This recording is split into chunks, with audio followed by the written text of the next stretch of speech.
रोग हर, कष्ट हर, दुख हर, दरिद्र हर, हर हर महादेव। नमस्कार दोस्तों हम लोग यहाँ आ रखे हैं देवलसारी महादेव में, और यहाँ पर 3 दिवसीय पूजन का कार्यक्रम है हम लोगों का। और दोस्तों ये देवलसारी महादेव के बारे में ये कहा जाता है, पौराणिक कथाओं में ये कहा जाता है कि यहाँ पे जो है तो एक ग्वाला था। तो वो अपनी गाय चराने के लिए रोज़ जंगलों में लाता था। तो उसकी गाय जब शाम को घर लौटती थी तो रोज़ झाड़ियों के बीच में अपना दूध गिरा देती थी। तो 1 दिन हुआ, 2 दिन हुआ, 3 दिन हुआ, 4 दिन हुआ, कई हफ्तों से वो गाय ऐसी कर रही थी।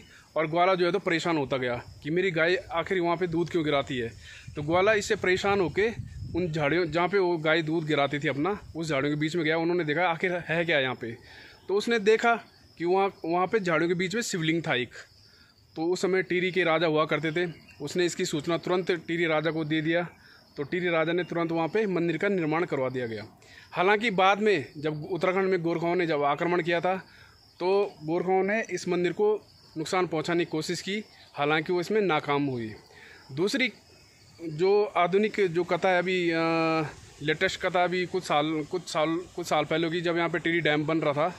तो टिहरी डैम का जब निर्माण कार्य चल रहा था तो उस समय इस महादेव मंदिर के नीचे, ठीक नीचे एक सुरंग वो खोद रहे थे। उस सुरंग को जब वो खोद रहे थे, ठीक मंदिर के नीचे थी वो सुरंग, लेकिन उस सुरंग को जब वो खोद रहे थे उसमें भी THDC वाले नाकाम रहे। नाकाम इसलिए रहे, विज्ञान ने मान लिया कि हाँ वाकई में दैवीय शक्ति होती है। जब उन्होंने उस सुरंग के अंदर काम कार्य स्टार्ट किया तो वहाँ पे सांप निकले, कई प्रकार के सांप। बहुत सारे लोगों का जिन्होंने उस समय वहाँ पे काम किया, उनका कहना ये है कि वहाँ पे कभी कभी बिजली चमकती थी और कभी अंधेरा, गुप्त अंधेरा हो जाता था। तो दोस्तों कई सारी चीज़ें हैं, कई इस सिद्धपीठ मंदिर देवलसारी के बारे में कई कहानियाँ इसकी प्रचलित है। तो मेन कहानी इसकी 2 ही कहानी प्रचलित है, एक जो मैंने आपको बता दी, और सेकंड ये अभी लेटेस्ट जब टिहरी बांध बन रहा था उस समय की, तो बहुत ही प्रचलित ये कहानी है। और कहानी ये सत्य है दोस्तों। और ये जो है तो टिहरी डैम वाले प्रत्येक साल यहाँ पे एक भंडारा भी करते हैं भोलेनाथ के नाम पे। प्रत्येक साल ये बहुत बड़ा भंडारा करते हैं THDC वाले। और जब वहाँ पे कार्य चल रहा था तो उन्होंने विज्ञान ने हालांकि माना कि हाँ दैवीय शक्ति होती है। जब उनकी सारी मशीनें, नई मशीनें आए और नई मशीनें सारी उनकी जब ख़राब होती गई तो वो भी अचंभों में पड़ गए कि यार ये ऐसा कैसे हो सकता है।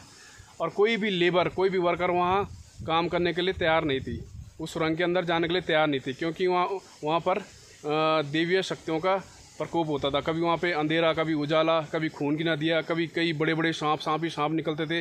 तो विज्ञान ने माना कि हाँ दैवीय शक्ति होती है। एक और बात दोस्तों ये भी है कि यहाँ पे नाग और नागिन इस मंदिर की रक्षा करते हैं। तो ये नाग नागिन बहुत कम लोगों को दिखाई देता है। तो जो यहाँ के लोकल लोग हैं उनमें से कुछ लोगों ने देखा हुआ है। तो उन लोगों का यही कहना है कि इस मंदिर में नाग नागिन इस मंदिर की रक्षा करते हैं। हर हर महादेव।